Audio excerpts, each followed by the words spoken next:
அனைவருக்கும் வணக்கம். நான் உங்கள் பெரியார் பேத்தி அபிதா. இன்னைக்கு நம்ம என்ன பார்க்க போறோம் அப்படின்னா அடாப்ஷன். இது எதுக்கு கீழே வருது அப்படின்னா Hindu adoption and maintenance act 1956 கீழே வருது. இப்போ லீகல் வைஸா ஒரு குழந்தை அடாப்ட் பண்ணும் அப்படின்னா என்னென்ன தகுதிகள் அப்படின்னு சொல்லி பார்ப்போம். இப்போ ஒரு குழந்தையை தத்தெடுக்கணும் அப்படின்னா அதுக்கு 2 பேர் வேணும். அதாவது ஒண்ணு தத்து எடுக்கிறவங்க, இன்னொன்னு தத்து கொடுக்கறவங்க. இப்ப தத்து கொடுக்கறவங்களுக்கு என்னென்ன மாதிரியான தகுதிகள் இருக்கணும் அப்படின்னு பார்த்தோம் அப்படின்னா, இப்போ ஒரு பேரண்ட்ஸ் இருக்காங்க, அவங்க குழந்தைய தத்து கொடுக்குறாங்க அப்படின்ற பட்சத்துல அவங்க ஹஸ்பண்ட் ஒண்ணு இறந்திருக்கணும், இல்ல அவர் வந்துட்டு மனநலம் சரியில்லாதவரா இருக்கணும், இல்ல அவர் வந்துட்டு உலக வாழ்க்கையை நீர்த்து துறவரம் போயிருக்கணும். இதேதான் சேம் அந்த மதருக்கும். அப்படி இருக்கிற பட்சத்துல அவங்க வந்துட்டு அவங்க குழந்தைய மத்தவங்களுக்கு தத்து கொடுக்கலாம்.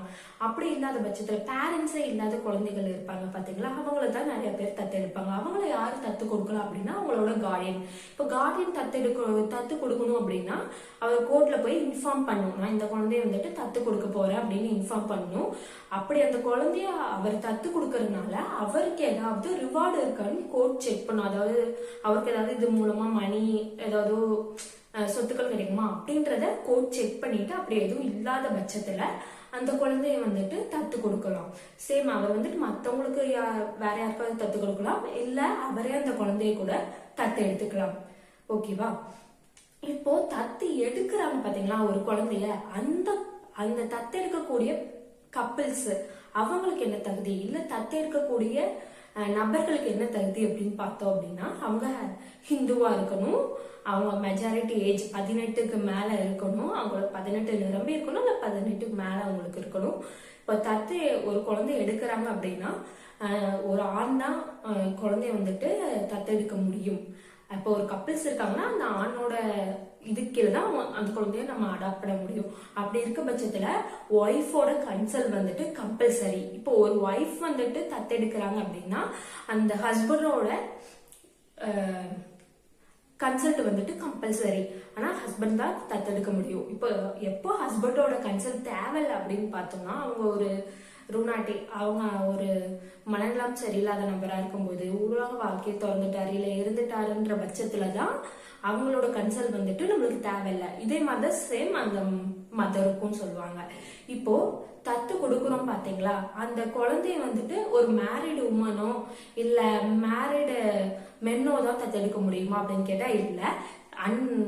அதாவது அன்மேரிடு விமனும் அன்மேரிடு மென்னுமே தத்தெடுக்கலாம். இப்ப அன்மேரிடு விமன் தத்தெடுக்கும் போது அவங்க ஆப்போசிட் ஜெண்டர் ஒரு பாய் பேபியை வந்துட்டு அடாப்ட் பண்ணும்போது அவங்களுக்கும் இந்த பாய் பேபிக்கான ஏஜ் டிஃபரன்ஸ் வந்துட்டு 21 இயர்ஸ் இருக்கணும்.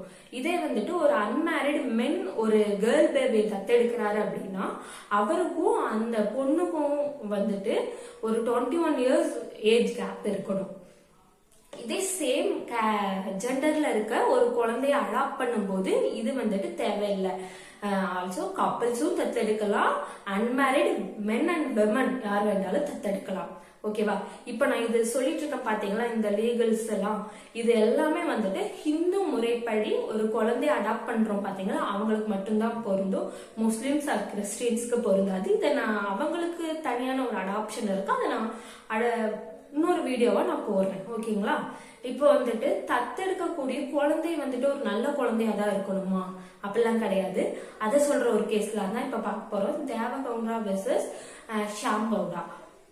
இந்த கேஸ்ல என்ன சொல்லியிருப்பாங்கன்னா, ஒரு தத்து எடுக்கப்படக்கூடிய குழந்தை வந்துட்டு மனநலம் சரியில்லாத குழந்தையாக கூட இருக்கலாம், அது வந்துட்டு மேட்டர் கிடையாது அப்படின்னு சொல்றதுதான் இந்த கேஸ்லாம்.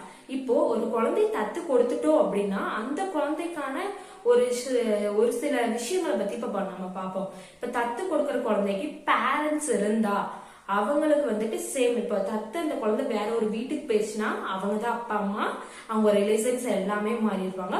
ஒரே விஷயம் தான் மாறாம இருக்கும். அதாவது என்னன்னா அவங்க வந்துட்டு இங்க இவங்களும் ஹிந்து தான், அவங்களும் ஹிந்து தான். ஹிந்து முறை எப்படி நம்ம அண்ணன் தம்பிகள் வந்துட்டு கல்யாணம் பண்ணிக்க மாட்டோம், அதே மாதிரி அவங்களும் கல்யாணம் பண்ணிக்கூடாது. இப்போ ஒரு குழந்தைய அவங்க தத்து கொடுத்துட்டோம் அப்படின்னா அந்த குழந்தை பேர்ல சில சொத்துக்கள் இருக்கு அப்படின்னா அது அந்த குழந்தைக்கு தான் போய் சேரும். அதுல ஏதாவது வந்துட்டு எப்படி சொல்றது, ஏதாவது கண்டிஷன்ஸ் இருந்துச்சுன்னா அந்த குழந்தை வந்துட்டு அந்த கண்டிஷன்ஸை ஃபில்ஃபில் பண்ணிட்டு அந்த சொத்துக்களை வந்துட்டு எடுத்துக்கலாம். தேங்க்யூ ஃபார் வாட்சிங்.